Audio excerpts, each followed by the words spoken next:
Oke, pas.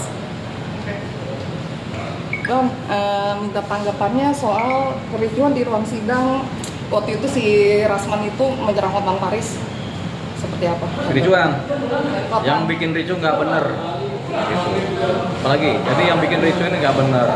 Apapun alasannya, kita harus menghormati yang namanya acara sidang. Karena acara sidang itu diatur oleh undang-undang dan sah.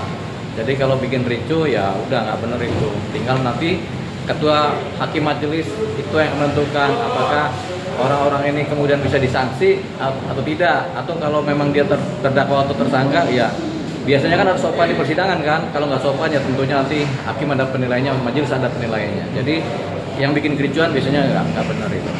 Bang, ini terkait kode etik nggak sih Bang, apalagi kan di persidangan? Iya, itu ada kode etik. Jadi sebenarnya seorang pengacara atau siapapun pengacara yang berada di ruang sidang harus mengerti kode-kode etik persidangan, sopan santun dalam sidang, tata krama dalam sidang itu sudah diajarkan dari muda, diajarkan gitu. Tapi kalau sampai dia nggak bisa nahan diri, emosi atau kemudian malah bikin ricu ya udah nggak bener.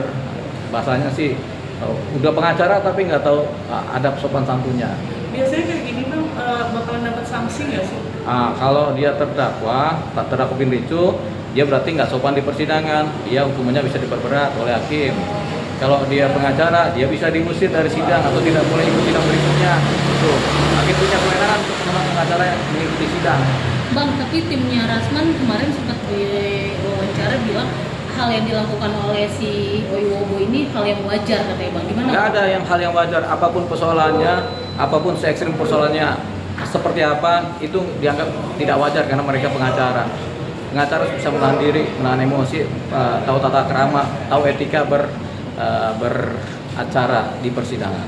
Walaupun ada persoalan apapun juga, itu nggak bisa dijadikan dasar. Ada undang-undang yang bisa menjerat? Ada kode etik dong, kode etik kuasa pengacara tuh ada. Bang, tapi pernah nggak ada terjadi hal kayak gini sebelumnya Bang? Dan Sering.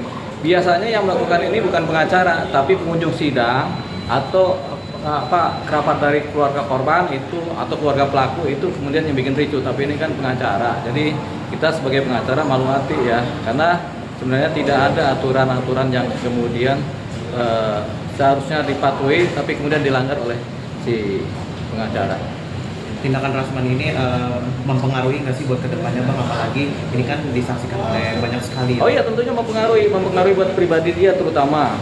Orang akan melihat ini sebagai suatu keadaan negatif dari seorang pengacara Rasman gitu. Nah, kalau dihukum dia, misalnya dia kemudian ternyata benar-benar diputus bersalah, lebih gila lagi buat beliau. Walaupun dia siap masuk penjara, tapi kan nggak epic juga seorang pengacara masuk penjara karena persoalan hukum biasa gitu. Bang, ada yang respect dengan tindakan si Hotman saat ini justru diam gitu. Diam. Mungkin ada yang tidak bertindak lah. dari Hotman saat itu lebih memilih diam, tidak ada reaksi. Itu kan profesionalitas dari seorang pengacara yang sudah matang ya. Jadi jangankan dia, seharusnya pengacara muda juga bertindak seperti Hotman. Pasti banyak yang seperti itu. Jadi kalau dibilang respect, saya secara pribadi respect kepada Bang Hotman Paris UTPA.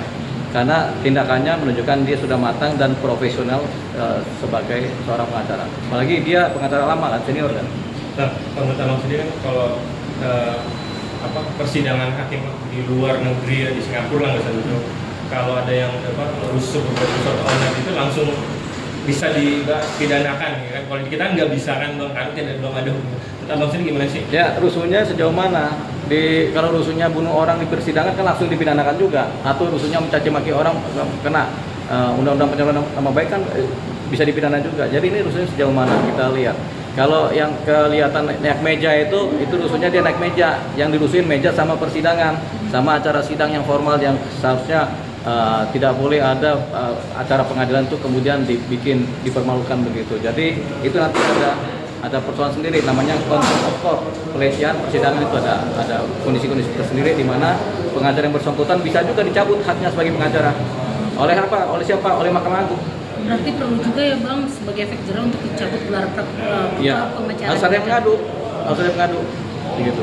Bang, untuk reaksi hakim sendiri saat meninggalkan itu mungkin boleh dijabarin. Itu hakim ada beberapa reaksi hakim ketika melihat suasana ricuh. Pada umumnya hakim akan memutuskan atau menghentikan sidang pada saat itu, menjeda atau kemudian men-store, kemudian cari waktu lain supaya suasana kemudian kondusif lagi. Akhirnya hakim meninggalkan sidang. Jadi wajar hakim meninggalkan sidang dalam situasi yang sudah tidak memungkinkan terjadinya acara persidangan.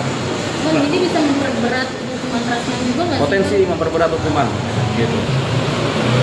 Kalau soalnya di persidangan ada nggak yang kejadian kayak gitu atau lebih parah sebelum? Ada beberapa kejadian, ada cuma tidak terekspos ya. Cuma rata-rata pelakunya bukan pengacara, rata-rata pelakunya adalah keluarga korban atau keluarga pelaku atau pengunjung. Berarti kalau yang ini yang melakukan pengacara berarti bisa jadi menjatuhkan atau menjelekkan profesi pengacara advokat dan PH dong. Tidak menjelekkan profesi pengacara, tapi menjelekkan oknum pribadi yang bersangkutan, gitu. Kalau kita sih tidak merasa begitu. Jadi yang jelek justru si pengacara yang bersangkutan. Mau segagah apapun dia, tapi kalau dia sudah nggak punya adab ya sudah. Sebenarnya nggak layak jadi pengacara. Di samping huru haranya dia selama ini berarti seperti itu ya Pak? Ya maksudnya di huru haranya dia yang seperti itu jadinya begitu. Ya kan kelihatannya sok mau jadi jagoan kan, padahal tidak. Jagoan itu nggak ada seperti itu.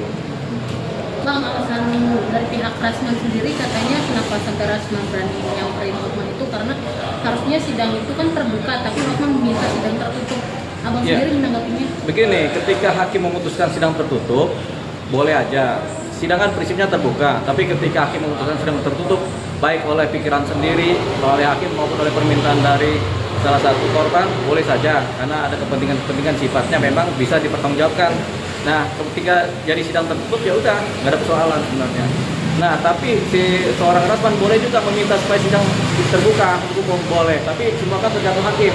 Karena yang punya kekuasaan di pengadilan itu kan hakim di acara persidangan. Jadi hakim ketika sudah memutus tetap tertutup, harusnya seorang Rasman itu mematuhi aturan itu, mematuhi putusan hakim seperti itu.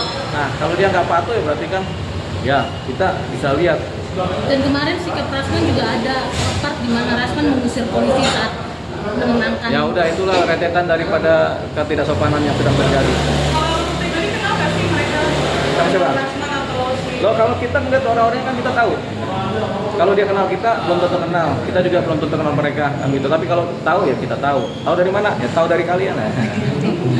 Mereka juga yang bilang netizen tuh akhirnya kelihatan nih bobroknya dari sini, maksudnya perilakunya. Iya, nanti kelihatan perilaku buruk akan kelihatan dari tampilan-tampilan yang keluar di publik.